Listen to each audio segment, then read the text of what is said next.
அஸ்ஸலாமு அலைக்கும்.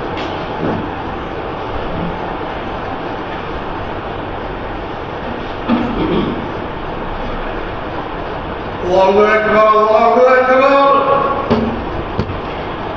Allahu Akbar, Allahu Akbar. Ashhadu an la ilaha illallah, ashhadu an la ilaha illallah,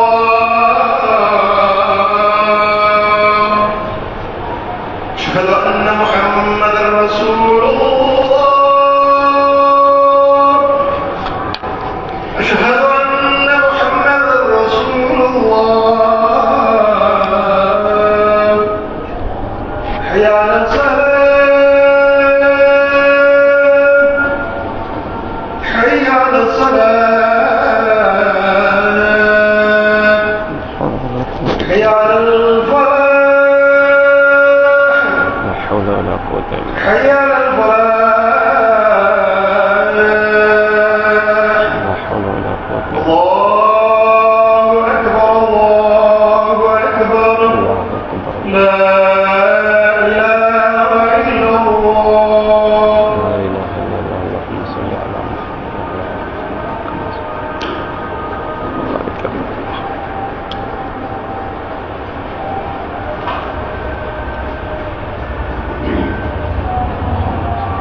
إن الحمد لله نحمده ونستعينه ونستغفره ونعوذ بالله من شرور أنفسنا ومن سيئات أعمالنا من يهده الله فلا مضل له ومن يضلله فلا هادي له وأشهد أن لا إله إلا الله وحده لا شريك له وأشهد أن محمدا عبده ورسوله أما بعد يا أيها الناس اتقوا ربكم الذي خلقكم من نفس واحدة وخلق منها زوجها وبث منهما رجالا كثيرا ونساء واتقوا الله الذي تساءلون به والأرحام إن الله كان عليكم رقيبا يا أيها الذين آمنوا اتقوا الله حق تقاته ولا تموتن إلا وأنتم مسلمون يا أيها الذين آمنوا اتقوا الله وقولوا قولا سديدا يصلح لكم أعمالكم ويغفر لكم ذنوبكم ومن يطع الله ورسوله فقد فاز فوزا عظيما إن أصدق الحديث كتاب الله وخير الهدي هدي محمد وشر الأمور محدثاتها وكل محدثة بدعة وكل بدعة ضلالة وكل ضلالة في النار. அளவிலா அருளாளனும் நிகழிலா பேரன்புடையவனுமாகிய எல்லாம் வல்ல அல்லாஹுவின் திருப்பெயரால் ஆரம்பம் செய்கின்றேன். அந்த வல்லநாயனின் வற்றா பெருங்கருணை அல்லாஹுவின் இறுதி தூதரும் நம் உயிரினும் மேலான நபிகள் நாயகம் ஸல்லல்லாஹு அலைஹி வஸல்லம் அவர்களின் மீதும் அன்னாரின் வழிமுறையை நெறிதவறாமல் பின்பற்றிய உத்தம சத்திய சஹாபாக்கள் மீதும் அனைத்து முஸ்லிம்கள் மீதும் நாம் அனைவரின் மீதும் என்றென்றும் நின்று நிலவட்டுமாக. அன்பிற்குரிய பெரியோர்களே, தாய்மார்களே, சகோதர சகோதரிகளே, அல்லாஹ் ரப்புல் ஆலமீன் நம்மையெல்லாம் அவனுடைய சத்திய தீனுல் இஸ்லாத்தை புரிந்து பின்பற்றக்கூடிய நன்மக்களாக அல்லாஹ் ஆக்கி அருள் புரிந்திருக்கின்றான். அல்லாஹ் ரப்புல் ஆலமீன் திருமறை குர்ஆனிலே கூறுகின்றான், இன்ன தீன இன்தல்லாஹில் இஸ்லாம். அல்லாஹ்விடத்தில் தீன், மார்க்கம் என்பது, மார்க்கம் என்று சொன்னால், தீன் என்று சொன்னால், நாம் மறுமையில் வெற்றி அடைவதற்காக, அல்லாஹ்வுடைய பொருத்தத்தை பெறுவதற்காக நாம் செய்யக்கூடிய ஒவ்வொரு செயல்களுக்கும் அத்தீன், மார்க்கம் என்று சொல்லப்படும். அப்ப நாம் மறுமையில் வெற்றி அடைவதற்காக நாம் செய்ய வேண்டிய செயல்கள், காரியங்கள், இவற்றை அல்லாஹ் ரப்பல் ஆலமீன் இஸ்லாம் என்ற அந்த வழிமுறையின் மூலமாக நமக்கு தந்திருக்கின்றான். நபிகள் நாயகம் ஸல்லல்லாஹு அலைஹி வஸல்லம் அவர்கள் இந்த சத்திய தீனுல் இஸ்லாத்தை தெளிவான ஆதாரங்கள் அடிப்படையில் தெளிவான முறையில் நமக்கு தெளிவுபடுத்திவிட்டு சென்றார்கள். அல்லாஹ்வின் தூதர் ஸல்லல்லாஹு அலைஹி வஸல்லம் அவர்கள் கூறுகின்றார்கள், இன்னி தரக்துக்கும் அலா மில்லத்தில் பைலா, நான் உங்களை வெள்ளை வெளியேறு என்ற மார்க்கத்திலே விட்டு செல்கின்றேன். நம்முடைய இந்த இஸ்லாமிய மார்க்கம் என்பது நபிகள் நாயகம் ஸல்லல்லாஹு அலைஹி வஸல்லம் அவர்கள் நமக்கு வழிகாட்டிய இந்த தீனுல் இஸ்லாம் என்பது அது குழப்பத்திற்கிடமானதோ சந்தேகத்திற்கிடமானதோ கிடையாது. நான் உங்களை வெள்ளை வெளியேறு என்ற மார்க்கத்திலே விட்டு செல்கின்றேன். லைலுஹா கநஹாரிஹா, அதனுடைய இரவும் கூட பகலை போன்று பிரகாசமானது.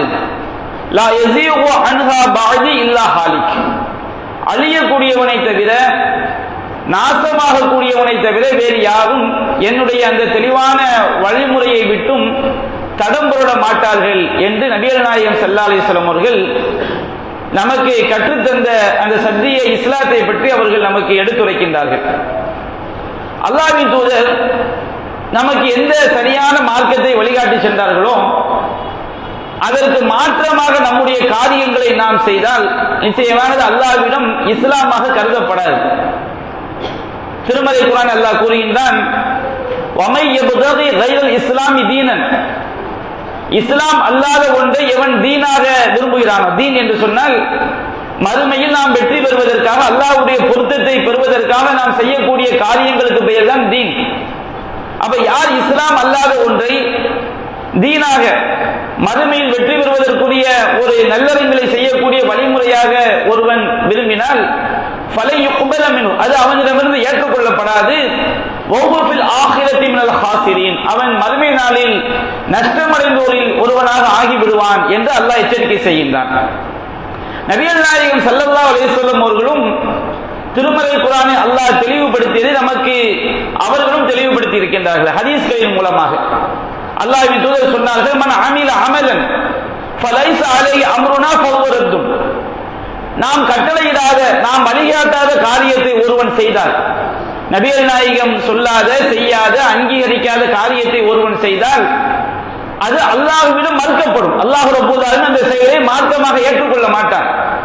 நாம் எவ்வளவுதான் இஹ்லாஸாக செய்தாலும் சரி, அல்லாஹ்வின் தூதர் நமக்கு வழிகாட்டவில்லை என்று சொன்னால் அந்த காரியத்தை அல்லாஹ் ஏற்றுக்கொள்ள மாட்டான். நபிகள் நாயகம் ஸல்லல்லாஹு அலைஹி வஸல்லம் அவர்கள் தெள்ள தெளிவாக உறுதியாக நமக்கு சொல்லிவிட்டு சென்றிருக்கின்றார்கள். அடுத்தும் சொன்னார்கள், மன் அஹதஸ ஃபீ அம்ரினா ஹாதா மா லைஸ மின்ஹு ஃபஹுவ ரத்தும், நம்முடைய மார்க்கத்தில் இல்லாத ஒன்றை ஒருவன் புதிதாக உருவாக்கினால் அது அல்லாஹ்விடம் மறுக்கப்படும் என்று சொன்னார்கள். நாம் எந்த ஒரு காரியத்தை செய்தாலும் நபிகள் நாயகம் ஸல்லல்லாஹு அலைஹி வஸல்லம் அவர்கள் காட்டித் தராத முறையில் நாம் செய்தோம் என்று சொன்னால் நிச்சயமாக அந்த காரியத்திற்கு அல்லாஹ்விடம் கூலி கிடைக்காது. பொதுவாக நாம் நம்முடைய உலக வாழ்க்கையிலே மூடர்களாக முட்டாள்களாக எந்த மனிதர்களும் இருக்க மாட்டார்கள். ஒருவன் பகலெல்லாம் உழைக்கின்றான், பகலெல்லாம் அவன் உழைக்கக்கூடிய உழைப்பிற்கு கூலி கிடைக்காது என்று சொன்னால், அவனுக்கு வருமானம் கிடைக்காது என்று சொன்னால் யாரும் தன்னை வருத்தி கொண்டு உழைக்க மாட்டார்கள். நாம் தெரிந்திருக்கின்றோம்.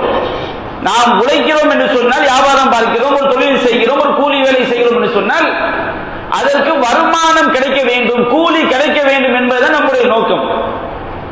கூலி கிடைக்காத காரியத்தை யாரும் வீணாக செய்ய மாட்டார்கள், செய்ய முற்பட மாட்டோம். அப்படி ஒருவன் செய்தால் அவனை முட்டாள் என்று நாம் சொல்வோம். ஏதாவது ஒரு கூலி, அது பணமாக இருக்கலாம், பொருளாக இருக்கலாம், ஏதாவது ஒரு அவனுடைய தேவையை நிறைவேற்றுவதாக இருக்கலாம், எந்த எதிர்பார்ப்பும் இல்லாமல் யாரும் என்ன செய்ய மாட்டார்கள், எந்த ஒரு காரியத்தை இந்த உலகத்தில் செய்ய மாட்டார்கள்.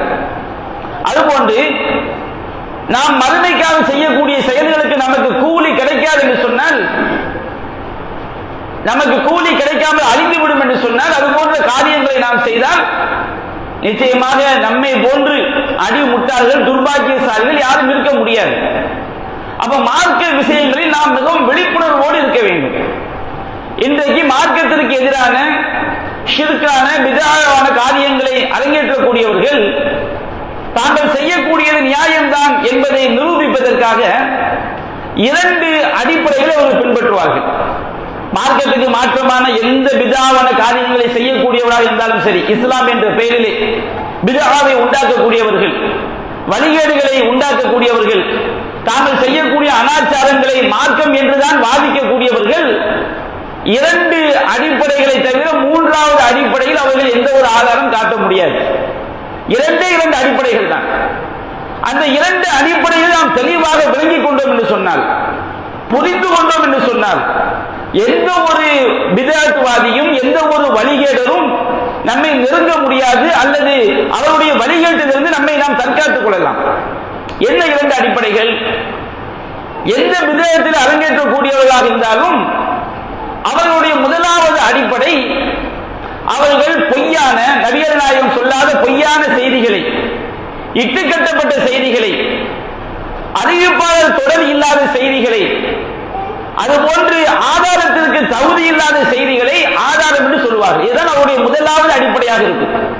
இந்த உலகத்தில் உள்ள பூமி பந்தின் மேல் உள்ள எந்த வழிகேடுகளை நீங்கள் எடுத்துக்கொண்டாலும் தங்கள் வழிகேட்டை நியாயப்படுத்துவதற்கு, அவர்கள் தங்களுடைய வழிகேடுகளை, விதத்துகளை மார்க்கம் என்று நியாயப்படுத்துவதற்கு அவர்கள் வைக்கக்கூடிய முதலாவது ஆதாரம் எப்படி இருக்கும் என்று சொன்னால், இந்த அடிப்படை எப்படி இருக்கும் என்று சொன்னால், பொய்யான செய்திகளாக, இட்டுக்கட்டப்பட்ட செய்திகளாக, நபிகள் நாயகம் வரை அறிவிப்பாளர்கள் உறுதிப்படுத்தப்படாத செய்திகளாக, பலவீனமான ஆதாரங்களாக இருக்கும்.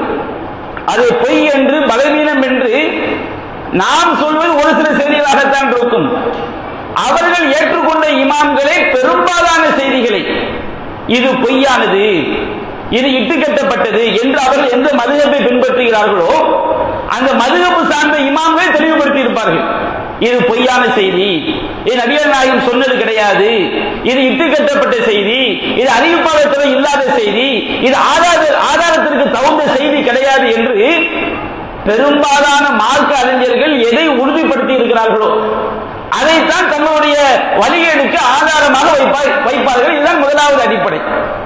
நபிகள் நாயகம் அல்லாஹ் ரப்பல் ஆலமீன் திருமறை குர்ஆனில் கூறுகின்றான், யா அய்யுஹல்லதீன ஆமனூ இன் ஜாஅக்கும் ஃபாஸிகுன் பினபையின் ஃபதபையனூ, இறை நம்பிக்கையாளர்களே, தீயவன் ஒரு செய்தியை உங்களிடம் கொண்டு வந்தால் ஃபதபையனூ, அதை நீங்கள் தெளிவுபடுத்திக் கொள்ளுங்கள்.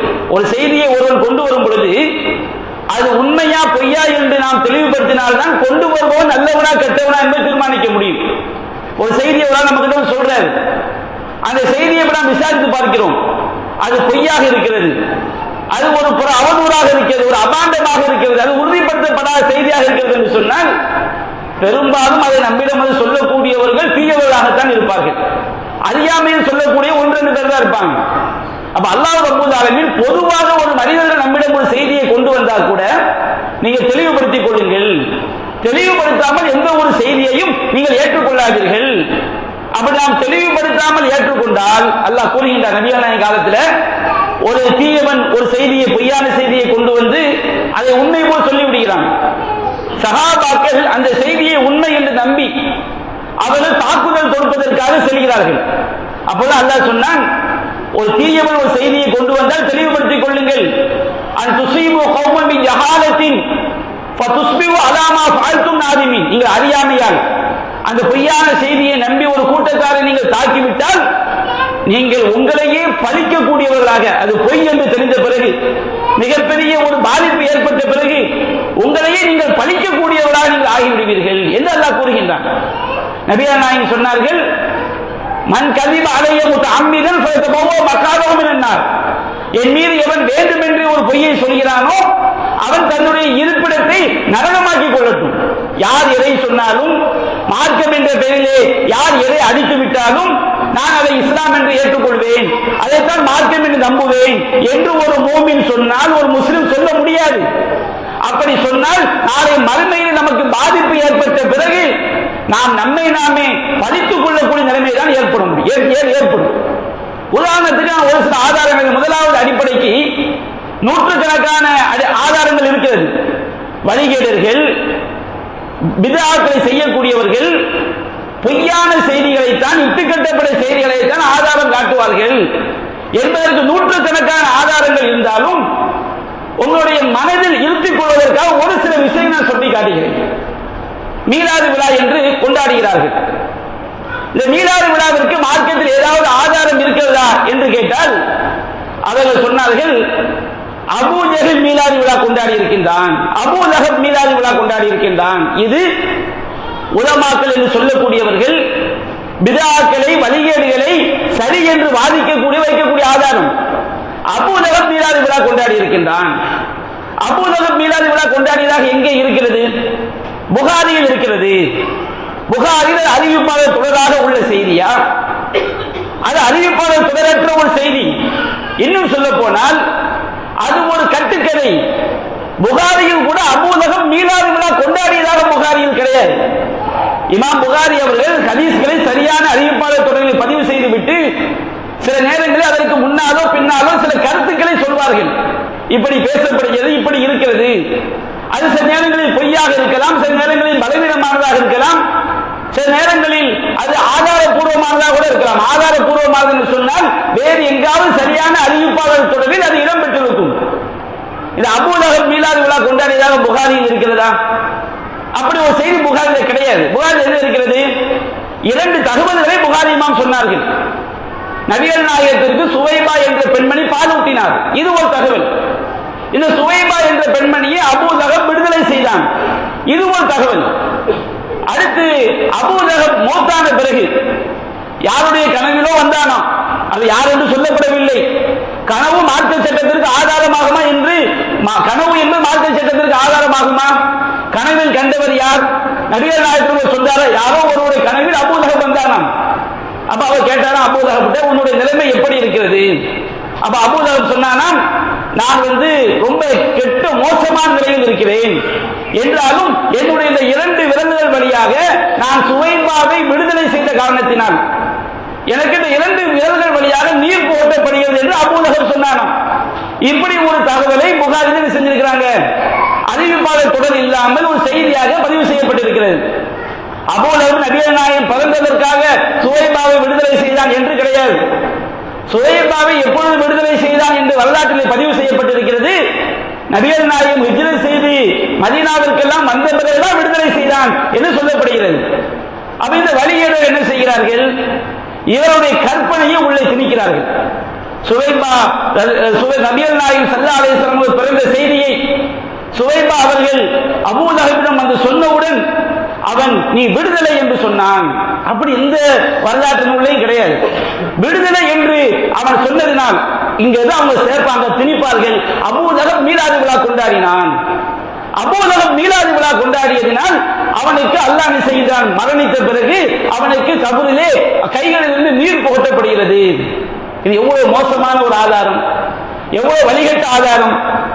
அல்லாஹ் ரப்பல் ஆலமீன் திருமறை குர்ஆனை பற்றி அறிவிப்பாளர் தொடர் இல்லாத இட்டு கட்டப்பட்ட பொய்யான அவதூறான அபாண்டமான ஒரு செய்தி.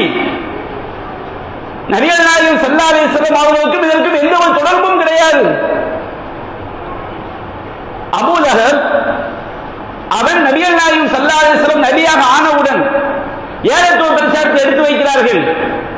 அல்லாஹ் ஒருவனைத்தான் வணங்க வேண்டும் என்ற சத்திய கொள்கையை சொன்னவுடன் தன்னுடைய 2 கைகளிலும் மண்ணை அள்ளி தப்பந்தக்க சாயிரம் உன்னுடைய எல்லா காலத்திலும் உனக்கு நாசம் உண்டாகட்டும் என்று அவன் மண்ணை அள்ளி வீசி நபிகள் நாயகத்தின் மீது எறிந்தான்.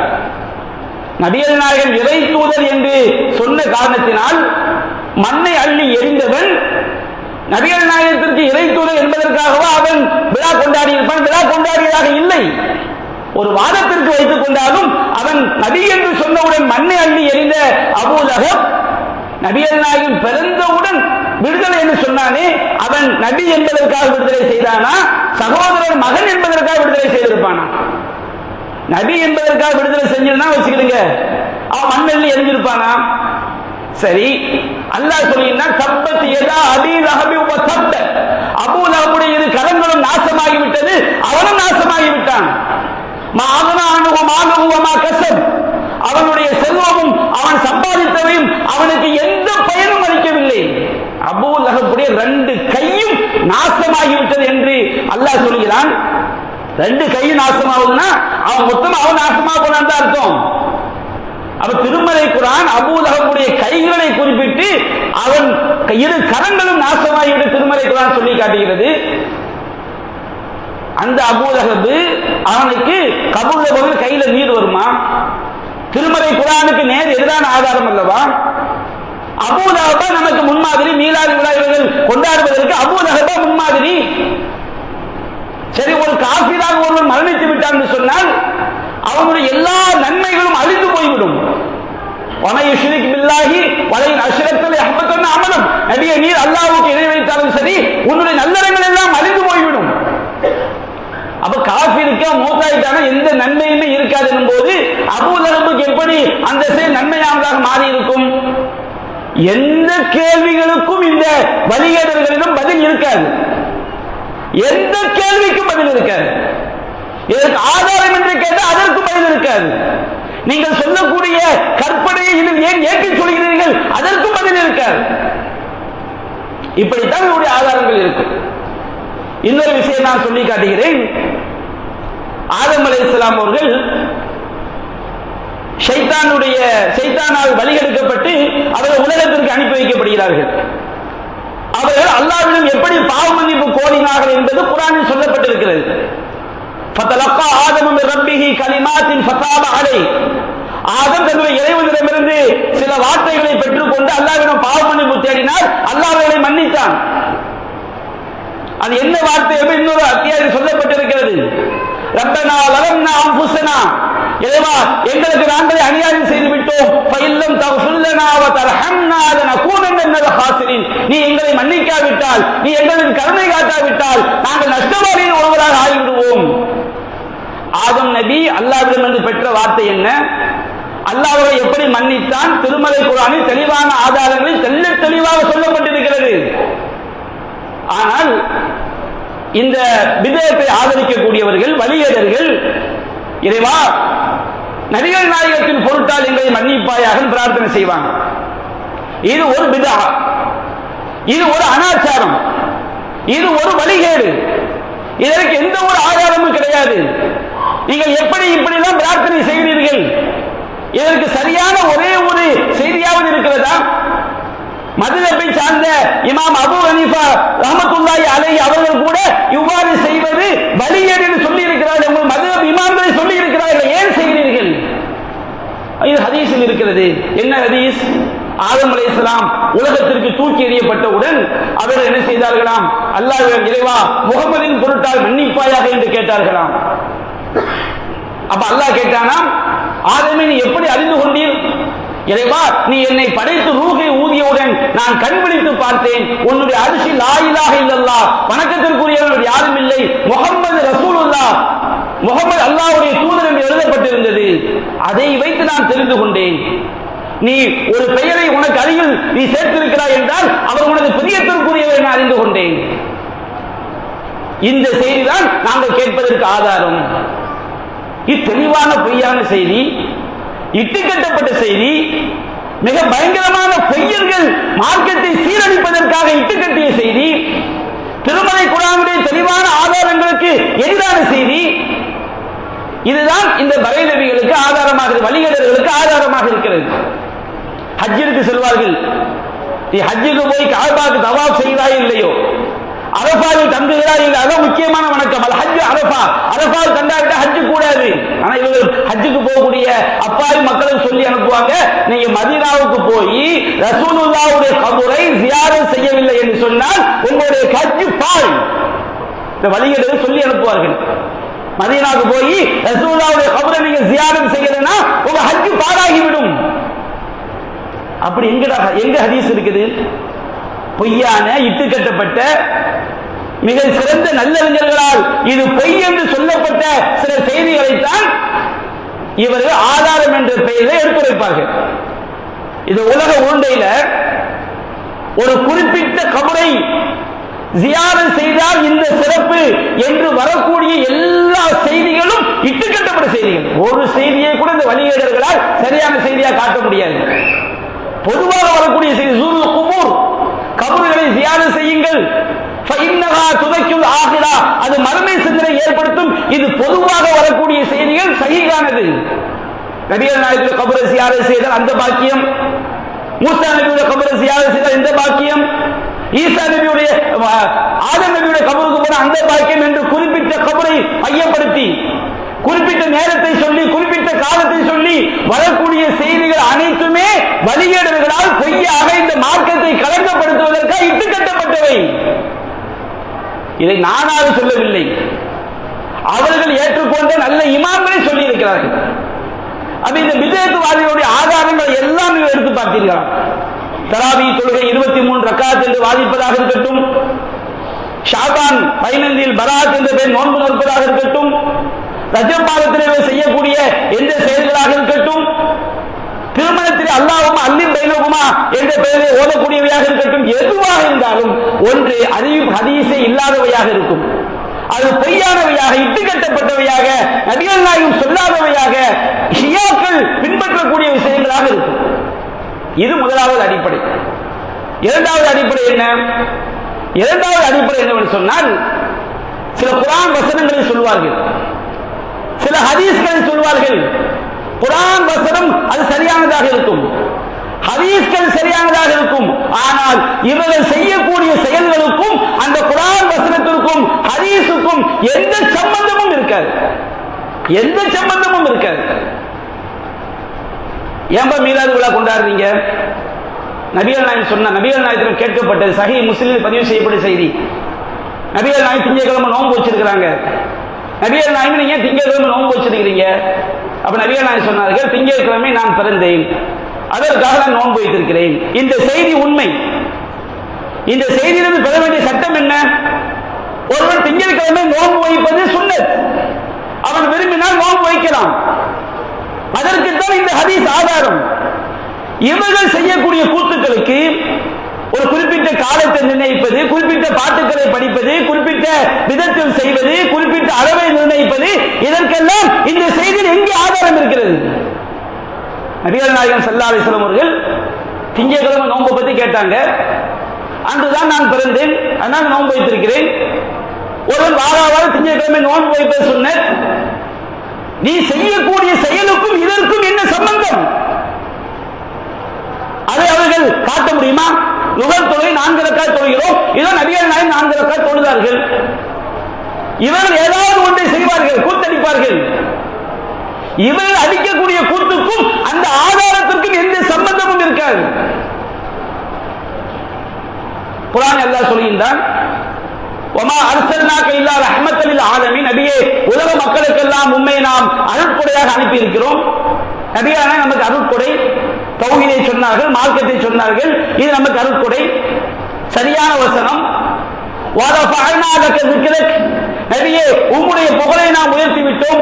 அல்லாஹ் நபிகள் நாயகத்துடைய புகழை அல்லாஹ் உயர்த்தி இருக்கிறான். நபிகள் நாயகம் அவர்கள் கொண்டு வந்த மார்க்கத்தை தான் பின்பற்ற வேண்டும். நபிகள் நாயகம் சொன்ன ஹதீஸ்களை தான் நபிகள் நாயகம் அவருடைய காலத்தில் இன்றைக்கு வரைக்கும் உலக மக்களுக்கு சத்தியத்தை சொல்லக்கூடிய ஆலிம்கள் போதித்துக் கொண்டிருக்கிறார்கள். நபிகள் நாயகம் ஒவ்வொரு பயானிலும் நினைவூட்டப்படுகிறார்கள். நபிகள் நாயகத்துடைய சொல் மார்க்கம், செயல் மார்க்கம், அவர் அங்கீகரித்தது மார்க்கம். நபிகள் நாயகத்துடைய புகழை அல்லாஹ் உயர்த்தித்தான் வைத்திருக்கின்றான். நபிகள் நாயகத்தை நேசிக்க வேண்டும் என்று நபிகள் நாயகம் சொன்னார்கள். லா யூமினு அஹதுக்கும் ஹத்தா அகூன அஹப்ப இலைஹி மின் வாலிதிஹி வ வலதிஹி வன்னாஸி அஜ்மஈன், உங்களுடைய பெற்றோரை விடவும் பிள்ளைகளை விடவும் உலக மக்களை அனைவரை விடவும் என்னை நேசிக்காதவரை உங்களை எவனும் ஈமான் கொண்டவன் ஆக முடியாது. நபிகள் நாயகம் நேசிக்க வேண்டும் என்று நபிமொழி சொல்கிறது. சலாசுன் மன் குன்ன ஃபீஹி வஜத ஹராரத்தல் ஈமான், 3 தன்மைகள் யாரிடம் இருக்கிறதோ அவன் ஈமானுடைய சுவையை உணர்ந்து விட்டான். முதலாவது தன்மை, அல்லாஹ்வும் அல்லாஹ்வுடைய தூதரையும் எல்லா மக்களை விடவும் நேசிக்க வேண்டும். ஒரு மனிதனை நேசித்தால் அல்லாஹ்விற்காக மட்டும்தான் நேசிக்க வேண்டும். இது இரண்டாவது தன்மை. ஷிர்க்கை விட்டும் குஃப்ரை விட்டும் அல்லாஹ் காப்பாற்றிய பிறகு மீண்டும் அந்த ஷிர்க் குஃப்ரின் பக்கம் செல்வதை வெறுக்க வேண்டும். நெருப்பில் தூக்கி எறியப்படுவதை எப்படி வெறுக்கிறோமோ அது போன்று வெறுக்க வேண்டும். இது மூன்றாவது தன்மை. இது போன்ற வசனங்களை எல்லாம் சொல்லிவிட்டு மீலாது விழா கொண்டாட வேண்டும் என்பார்கள். இந்த வசனங்களுக்கு நீங்கள் செய்யக்கூடிய செயல்களுக்கும் என்ன தொடர்பு இருக்கிறது? இவர்கள் செய்யக்கூடிய விதம், இவர்கள் செய்யக்கூடிய செயல், இவர்கள் செய்யக்கூடிய அநியாயம், அழிச்சாட்டியம், இதற்கெல்லாம் அந்த வசனம் எப்படி ஆதாரமாகும்? இது ஆதாரமா? ஆதாரம் என்றால் எப்படி இருக்க வேண்டும்? நபிகள் நாயகம் அஸ்ஸலாமு அலைக்கும் ஸைனுல் அன்பியாயி என்று அபூபக்கர் 5 பேர் இந்த 5 சஹாபாக்கள் உட்கார்ந்து ரபியுல் அவ்வல் மாதம் பலாச்சோறு ஆக்கி கொண்டாடினார்கள் என்று காட்டுங்கள். அது ஆதாரம். கியாமத்து நாள் வரை இவர்களால் காட்ட முடியாது. கியாமத்து நாள் வரை இவர்களால் காட்ட முடியாது. இவர்கள் செய்யக்கூடிய செயலை சம்பந்தம் இல்லாத முடிச்சு போடுவார்கள். ஒரு மௌலவியிடம் கேட்டார்கள், இறந்தவர் மௌத்தாகிவிட்டால் 7ஆம் ஃபாத்திஹா ஓதுகிறது என்ன ஆதாரம்? அவர் சொன்னார், குர்ஆன் அல்லாஹ் சொல்கிறான், வலகத் ஆத்தைனாக சபஅன் மினல் மஸான், நாம் உமக்கு திரும்ப திரும்ப ஓதக்கூடிய 7 வசனங்களை கொடுத்திருக்கிறோம். சூரத்துல் ஃபாத்திஹா பத்தி அல்லாஹ் குர்ஆன்ல சொல்றான். குர்ஆன் வசனம் உண்மை. லா ஸலாத்த லிமன் லம் யக்ரா பி ஃபாத்திஹத்தில் கிதாப், அல்ஹம்து சூரா ஓதாதவங்களுக்கு தொழுகை கூடாது. நபிகள் நாயகம் சொன்ன ஹதீஸ். திரும்ப 2 மலக்குமார் நபிகள் நாயகம் சொன்ன எனக்கு 2 ஒளிச்சுடர்கள் கொடுக்கப்பட்டிருக்கிறது. ஒன்று சூரத்துல் ஃபாத்திஹா, இன்னொன்று சூரத்துல் பக்ராவுடைய கடைசி 2 வசனங்கள். இப்படி சூரத்துல் ஃபாத்திஹா சிறப்புகளை எல்லாம் சொல்லி எதனால் 7ஆம் ஃபாத்திஹா ஓதுகிறோம்? இதற்கு என்ன சம்பந்தம்? நபிகள் நாயகம் அப்படி ஓதினார்களா? திரும்ப திரும்ப ஓதக்கூடிய 7 வசனங்களை உமக்கு நாம் தந்திருக்கிறோம் என்பது சூரத்துல் ஃபாத்திஹாவுடைய சிறப்பை சொல்லக்கூடிய வசனம். சூரத்துல் ஃபாத்திஹா ஓதாவிட்டால் தொழுகை கூடாது என்பது 5வது தொழுகையில், சுன்னத்தான தொழுகையில் சூரத்துல் ஃபாத்திஹா எவ்வளவு முக்கியம் என்பதை தெளிவுபடுத்தக்கூடிய ஹதீஸ். நபிகள் நாயகத்திற்கு 2 ஒளிச்சுடர்கள் கொடுக்கப்பட்டது. அதில் ஒரு ஒளிச்சுடர் சூரத்துல் ஃபாத்திஹா என்பது சூரத்துல் ஃபாத்திஹாவுடைய சிறப்பை சொல்லக்கூடிய ஹதீஸ். நீ செய்யக்கூடிய செயல் 7ஆம் ஃபாத்திஹா என்று செய்கிறாயே, ஒருவரை கூட்டி வந்து இறந்தவர்களுக்காக ஓதுகிறாயே, யாசீன் சூராவை ஓதுகிறாயே, இப்படி நபிகள் நாயகம் செய்தார்களா? ஹதீஜா ரலியல்லாஹு அன்ஹா மரணித்த போது செய்தார்களா? எத்தனையோ நூற்றுக்கணக்கான சஹாபாக்கள் மரணித்த போது நபிகள் நாயகம் இப்படி செய்தார்களா? தன்னுடைய மகள் மரணித்த போது இப்படி செய்தார்களா? நீ செய்யக்கூடிய செயலுக்கும் இதுக்கும் என்ன தொடர்பு? இந்த வழிகளை காட்ட முடியுமா? குர்ஆன் என்று சொல்வார்கள், ஹதீஸ் என்று சொல்வார்கள். நபிகள் நாயகம் ஸல்லல்லாஹு அலைஹி வஸல்லம் அவர்கள் யுத்த காலகட்டத்திலே முஷ்ரிக்கீன்கள் எல்லாம் நபிகள் நாயகத்தையும் இஸ்லாத்தையும் இழிவுபடுத்தி அசிங்கமாக கவிதை படிக்கின்றார்கள். ஹஸ்ஸான் பின் சாபித் ரலியல்லாஹு அன்ஹு ஒரு கவிஞர், அவருக்கு நான் பதிலடி கொடுக்கிறேன் முன் வருகின்றார். நபிகள் நாயகம் அவருக்கு ஒரு பள்ளிவாசலிலே ஒரு மேடையை தயார் செய்து, அந்த முஷ்ரிக்கீன்கள் இப்படிதான் வசை பாடுகிறார்கள், நீங்கள் வசைக்கவி எதிர்கவி பாடுங்கள் என்று அவருக்கு சொன்னார்கள். அவர் கவிதையை ஏற்றி அந்த முஷ்ரிக்கீன்களுக்கு பதிலடி கொடுத்தார். இது செய்தி பார்த்தீர்களா? ஹஸ்ஸான் பின் சாபித் மௌலித் ஓதியிருக்கிறார். நீ செய்யக்கூடிய செயலுக்கும் இந்த ஆதாரத்திற்கும் என்ன சம்பந்தம்? என்ன சம்பந்தம்? நீங்கள் கூட்டாக ரபியுல் அவ்வல் மாதத்தில் செய்கிற இதை இப்படி செய்தார்களா? அவர்கள் என்ன நோக்கத்திற்காக செய்யப்பட்டது? எந்த விதத்தில் செய்தார்? நீங்கள் செய்யக்கூடிய விதத்திற்கும் இதற்கும் என்ன சம்பந்தம்? நீங்கள் செய்யக்கூடிய காரணத்திற்கும் அந்த ஹதீஸுக்கும் என்ன சம்பந்தம்? எந்த சம்பந்தமும் கிடையாது. நீங்கள் ஷிர்கான இணை வைப்பு கவிதைகளை படிக்கிறீர்கள், அவர் பள்ளியில் கவிதை படித்தார், அவ்வளவுதான். நீங்கள் செய்யக்கூடிய முறை, விதம், காரணம் எதற்கும் அதற்கும் எந்த சம்பந்தம் கிடையாது. நபியான எந்த காரணத்திற்காக செய்தார்களோ அதற்காக நீங்கள் செய்கிறீர்களா? அவரிடம் கேட்டார்கள், 3ஆம் ஃபாத்திஹா ஓதுனீங்க, இதுக்கு என்ன ஆதாரம்? நான் சொல்வதெல்லாம் தமாஸ் அல்ல, இட்டு கட்டி சொல்வதல்ல, தாவா களங்களிலே வழிகேடுகள் முன்வைத்த விஷயங்கள். மக்ரிப் தொழுகை 3 ரக்காத்து, அதனால 3ஆம் ஃபாத்திஹா ஓதுறோம். 40ஆம் ஃபாத்திஹா ஓது என்ன ஆதாரம்? மூசாவிற்கு 40 இரவுகளை வாக்களித்தோம் என்று குர்ஆனில் சொல்கிறார். எனவே 40 ஒரு மகிமை இருக்கிறது. எனவே 40ஆம் ஃபாத்திஹா ஓதுகிறோம். இதுக்கு அதுக்கு என்ன சம்பந்தம்? யோசித்து பாருங்க. இதற்கும் அதற்கும் என்ன சம்பந்தம்? ஏதாவது சம்பந்தம் இருக்கிறதா? இப்படித்தான் இவர்கள் செய்யக்கூடிய எல்லா விஷயங்களும் இப்படி பார்க்கிறோம். தெற்கல்ல தர்கா கந்தூரி என்ற பெயரில் மிருக யானையை கூப்பிட்டு தெற்கல்ல வர்றாங்க, கொடிக்கலைகளை தூக்கி கொண்டு வருகிறார்கள். இதெல்லாம் யாருடைய கலாச்சாரம்? குஃபாருடைய கலாச்சாரம். மார்க்கத்தில் ஷிர்கை, அனாச்சாரத்தை, பித்ஆவை நுழைக்கக்கூடிய காரியம். இதையெல்லாம் ஏன் செய்கிறீர்கள்? இதற்கு மார்க்கத்தில் என்ன ஆதாரம்? அவர் சொல்கிறார்கள், நபிகள் நாயகம் சொன்னார், ஜுருல் குபூர், கபூர்களை ஜியாரத் செய்யுங்கள், ஃபைன்னஹா துதத்துல் ஆகிரா, மறுமை சிந்தனை ஏற்படுத்தும். அந்த செய்தியை சஹாபாக்கள் எப்படி செய்தார்கள், நபிகள் நாயகம் எப்படி செய்தார்கள்? ஏதாவது யானையை தெருக்களிலே ஓட்டி கொண்டு வந்தார்களா? ஒட்டகத்தை அவர்கள் தெருக்களிலே ஓட்டி கொண்டு வந்தார்களா? கொடிக்கலையை தாங்கி கொண்டு வந்தார்களா? கூத்தடித்தார்களா? கும்மாளமிட்டார்களா? இசை கச்சேரிகளை ஒழிக்க விட்டார்களா?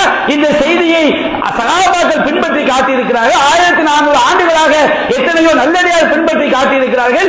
இந்த செய்தி எப்படி ஆதாரம்? கபூர் ஜியாரத் செய்ய நபிகள் சொல்லியிருக்கிறாங்கல்ல, ஆமா சொல்லியிருக்கிறாங்க. அது தினந்தோறும் செய்யலாமா? உடனே அவங்களே தினந்தோறும் செய்யலாம். வாரந்தோறும் செய்யலாமா? வாரந்தோறும் செய்யலாம். அவங்களே பதில். வருஷந்தோறும் செய்யலாமா? வருஷந்தோறும் செய்யலாம். வருஷத்துக்கு ஒரு தடவை செய்யலாமா?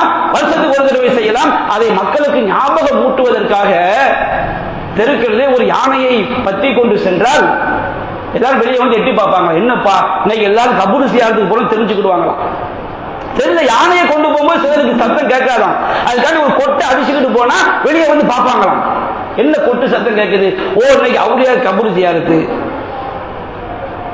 இந்த வழிகளுடைய ஆதாரங்களை பார்த்திருக்கலாம். சுப்ஹானல்லாஹ். இப்படி இதை இவர்கள் பேசுகிறார்கள். எப்படி இவர்களால் மக்களை வழிகெடுக்க முடிகிறது? இவருடைய ஆதாரங்கள் எல்லாம் இப்படித்தான் இருக்கிறது. இறந்து போன சமாதிகள் போய் கையேந்துறாங்க. அதை இப்படியெல்லாம் அவர்கள் தவறான ஆதாரங்களின் மூலமாக மக்களை வழிகெடுக்கிறார்கள். ஆதாரங்கள் சரியானதாக இருக்கும். இவர்கள் எப்படி தன்னுடைய கேடுகட்ட காரியங்களை சரியான ஆதாரங்களோடு இணைக்கிறார்கள் என்பதை இன்னும் ஒரு சில விஷயங்களை சுருக்கமாக இரண்டாவது உரையில் காண்போம் என்று கூறி எனது முதல் உரையை நிறைவு செய்கிறேன். வாஹிரு தஅவானா அல்ஹம்துலில்லாஹி ரப்பில் ஆலமீன்.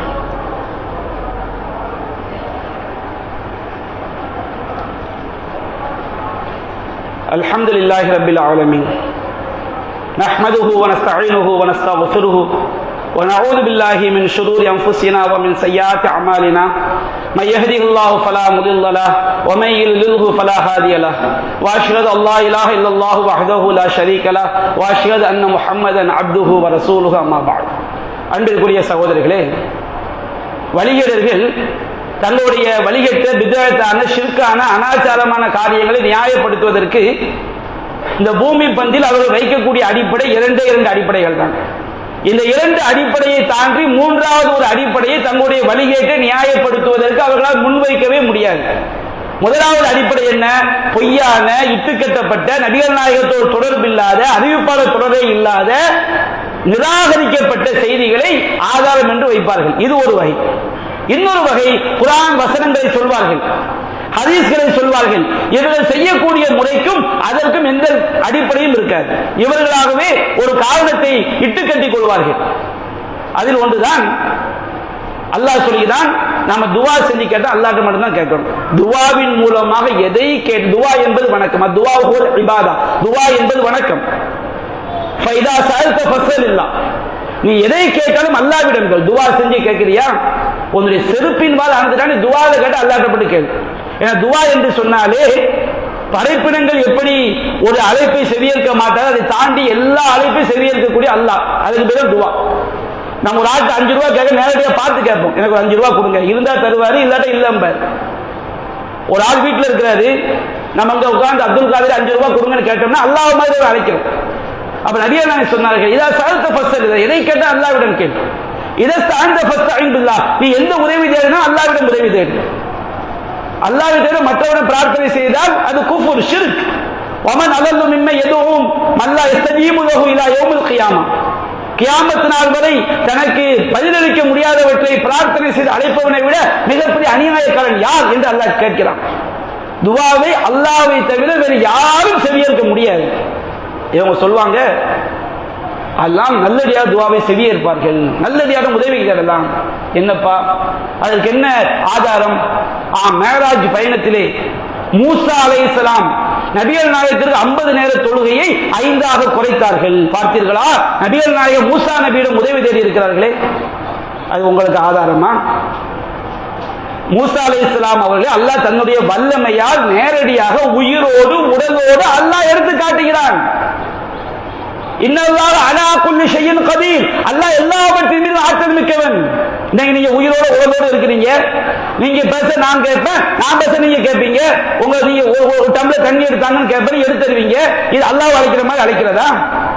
அங்க என்ன வருகிறது? மூசா நபி அல்லாஹ் தன்னுடைய வல்லமையால் நபிகள் நாயகத்தை எடுத்து காட்டுகிறான். நபிகள் நாயகத்து மூசா நபியை மட்டுமே எடுத்து காட்டினான். கியாமத் நாள் வரை வரக்கூடிய எல்லா மக்களையும் அல்லாஹ் காட்டினான்.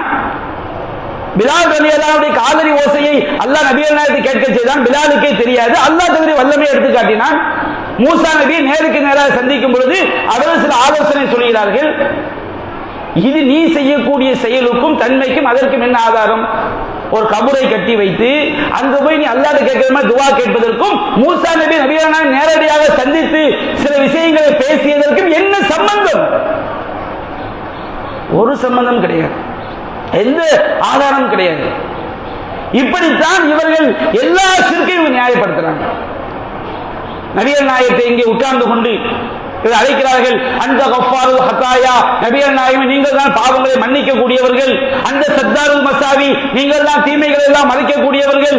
முக்கது அசராத், என்னுடைய சிரமங்களை சிறு பாவங்களை எல்லாம் நீங்கள் தான் மன்னிக்க கூடியவர்கள். கஃபீரு அன்னி துனூபி, என்னுடைய பாவங்களை எல்லாம் நீங்கள் அழித்து விடுங்கள், மன்னித்து விடுங்கள். வாஃபுலி அன் ஸய்யாத்தி, என்னுடைய தீமைகளை எல்லாம் மன்னித்து விடுங்கள் என்று அல்லாஹ்வை போன்று நபிகள் நாயகத்தை அல்லாஹ்விடம் பிரார்த்திப்பதை போல் நபிகள் நாயகத்தை பிரார்த்தனை செய்து அழைக்கிறீர்கள். இப்படி ஏன் செய்கிறீர்கள் என்று கேட்டால், நபிகள் நாயகம் அவர்களுக்கு அநியாயம் செய்தவர்களை மன்னிக்கவில்லையா? ரசூலுல்லாஹ் மன்னிச்சாங்க. இன்னைக்கு நமக்கு ஒரு அநியாயம் பண்ணிட்டாலும் நாம மன்னிக்கணும் குர்ஆன்ல அல்லாஹ் சொல்றான். ஒரு ஆளு நம்மளுடைய கடன் வாங்கி ஏமாத்திட்டாரு, திரும்பி வந்து மன்னிப்பு கேட்கிறாரு, நான் மன்னிச்சிருங்க, ஏமாத்திட்டேன், சரிப்பா உன்னை மன்னிச்சிட்டேன், நாம மன்னிச்சா அந்த பாவத்தை அல்லாஹ் மன்னிக்க போகிறான். இப்படி நாம் மன்னிப்பதற்கும் நபிகள் நாயகம் மன்னித்ததற்கும் நீங்கள் துஆவாக நபிகள் நாயகத்தை அழைப்பதற்கும் என்ன தொடர்பு? நபிகள் நாயகம் தனக்கு சில ஆளுக்கு ரசூலுல்லாஹ்க்கு அநியாயம் பண்ணாங்க, நேரடியாக வந்து மன்னிப்பு கேட்க மன்னிச்சாங்க ரசூல் ஸல்லல்லாஹு அலைஹி வஸல்லம். நீங்கள் செய்யக்கூடிய செயலுக்கும் அந்த செய்திக்கும் என்ன ஆதாரம்? நபிகள் நாயகம் மௌத்தா போன பிறகு யாராவது அந்த மாதிரி ரசூலுல்லாஹ் உலகோடு இருக்கும்போது மன்னிச்சாங்க, நபிகள் நாயகம் மன்னிச்சிருங்கன்னு கேட்டாங்களா? நல்லடியாக அப்படி நல்ல அறிஞர்கள் அப்படி சொல்லி இருக்கிறாங்களா? குர்ஆன்ல இருக்குதா, ஹதீஸ்ல இருக்குதா? எந்த ஒரு செய்தியும் இருக்காது. நபிகள் நாயகம் ஸல்லல்லாஹு அலைஹி வஸல்லம் காலத்துல ஒரு கண் தெரியாத மனிதர் நபிகள் நாயகத்துல வருவார். கண் தெரியாத மனிதர் உயிரோடு இருக்கிறார், நபிகள் நாயகம் ஹயாத்தா உயிரோடு இருக்கிறாங்க. நபிகள் நாயகமே எனக்கு துஆ செய்யுங்க. இப்ப நம்ம ஒரு ஆள் சந்திக்கிறோம், எனக்கான துஆ செய்யுங்க, ரொம்ப கஷ்டத்துல இருக்கிறேன் இப்படி நம்ம சொல்லலாம். ஏன்னா அவரும் உயிரோடு இருக்கிறார், முன்னிலையில் இருக்கிறார். நபிகள் நாயகம் உயிரோடு இருக்கிறாங்க. ஒரு சஹாபி வந்து எனக்காண்டி கண் தெரியாத சஹாபி எனக்கு துஆ செய்யுங்கிறாங்க. நபிகள் நாயகம் சொன்னாங்க, நான் உங்களுக்கான துஆ செய்யறேன், என்னுடைய துஆவை அல்லாஹ் ஏற்றுக்கொள்வதற்காக நீங்களும் அல்லாஹ்வுக்கு துஆ செய்யுங்க. இதை பாருங்க, நபிகள் நாயகம் உயிரோடு இருக்கிறார்கள், வந்து கேட்கக்கூடிய சஹாபியும் உயிரோடு இருக்கிறார். நபிகள் நாயகத்திடம் கோரிக்கையை வைக்கிறார். நபிகள் நாயகம் உனக்கான துஆ, நபிகள் நாயகம் துஆ கேட்கல, நபிகள் நாயகம் என்னுடைய எனக்காண்டி அல்லாஹ் என்ன செய்யுங்க, துஆ கேளுங்க அப்படிங்கிறார். நபிகள் நாயகத்திடம் கேட்பது வேறு. நபிகள் நாயகம் என் பாவத்தை மன்னிச்சிருங்கன்னு சொன்னா நபிகள் நாயகம் துஆ கேட்க ஷிர்க். அவர் என்ன கேட்கிறார், எனக்காண்டி அல்லாஹ் துஆ செய்யுங்க. நபிகள் நாயகம் என்ன செய்றாங்க, நான் உனக்கான துஆ செய்றேன், என்னுடைய துஆவை ஏற்றுக்கொள்வதற்காக நீனும் அல்லாஹ் துஆ கேளுன்னு என்ன செய்றாங்க சொல்றாங்க. இது ஹதீஸ். இதை வைத்துக் கொண்டு பார்த்தீர்களா, கண் தெரியாத மனிதர் நபிகள் நாயகத்தை கொண்டு அவர் வசீலா தேடி இருக்கிறார், நபிகள் நாயகத்தை பொருட்டால் கேட்டிருக்கிறார். நபிகள் நாயகத்தை பொருட்டால் கேட்கவில்லையே, நபிகள் நாயகத்தின் துஆவின் பொருட்டால் கேட்டார். நபிகள் நாயகமே எனக்காக அல்லாஹ்விடம் பிரார்த்தனை செய்யுங்கள், துஆ என்பது நல்லறம். நபிகள் நாயகம் அவருக்கு நீங்களும் அல்லாஹ் துஆ செய்யுங்கள், நானும் உங்களுக்காக செய்கிறேன் என்றார்கள். நீங்கள் தர்காக்களில் போய் கேட்பதற்கு இதற்கும் என்ன சம்பந்தம்? இன்றைக்கு ஒரு நல்ல மனுஷன் நீங்க நினைக்கிறீங்க, நான் ஹஜ்ஜுக்கு போறேன், எனக்கான இந்த ஹஜ்ஜை அல்லாஹ் யார்கிட்ட துஆ செய்யுங்கள் சொல்ல தப்பு கிடையாது, அது நிறைய ஆதாரங்கள் இருக்கிறது. கபூர்களில் போய் கேட்பதற்கும் இந்த செய்திக்கும் என்ன ஆதாரம்? அன்பிற்குரிய சகோதரர்களே, மார்க்க விஷயங்களில் நாம் விழிப்புணர்வோடு இல்லாவிட்டால் இந்த துன்யா ஓடிடும், துன்யா கழிந்து விடும், கண்ணு மூடி முழிக்கிறதுக்குள்ள காலங்கள் ஓடிவிடும். ஒரே ஒரு அட்டாக் தான், மது வினாடி நம்ம கபருக்குழிக்குள்ள போயிடுவோம். அங்கு போய்விட்டால் நமக்கு யாரும் வரமாட்டார்கள், எந்த வழிகேடர்களும் நம்மை வந்து காப்பாற்ற மாட்டார்கள், எந்த ஜமாத்தும் வராது, எந்த ஊரும் வராது. நம்மை வழிகெடுத்தவர்கள் எல்லாம் மறுமையில் நம்மை விட்டு முதலில் ஓடிவிடுவார்கள். அல்லாஹ்விடம் நாம் தன்னந்தனியாக இருக்க வேண்டிய நிலைமை ஏற்படும். எனவே நம்முடைய மார்க்க விஷயங்கள் நாம் ரொம்ப கவனமாக இருக்க வேண்டும், எச்சரிக்கையாக இருக்க வேண்டும், மார்க்கத்தை படிக்க வேண்டும், மார்க்கத்தை அறிவதற்கு நாம் முற்பட வேண்டும். எவர்கள் சத்தியவாதிகளாக நல்லவர்களாக இருக்கிறார்களோ, உண்மையாளர்களாக இருக்கிறார்களோ, அவர்களிடமிருந்து சரியான மார்க்கத்தை படித்து வழிகேட்டை விட்டும் நம்மை நாம் பாதுகாத்துக் கொள்ள வேண்டும். அல்லாஹ் ரப்பல் ஆலமீன் அப்படிப்பட்ட நன்மக்களாக நம் அனைவரையும் ஆக்கி அருள் புரிவானாக. வாஹிரு தஅவானா அல்ஹம்துலில்லாஹி ரப்பில் ஆலமீன். அஸ்ஸலாமு அலைக்கும் வரஹ்மத்துல்லாஹி வபரகாத்துஹு.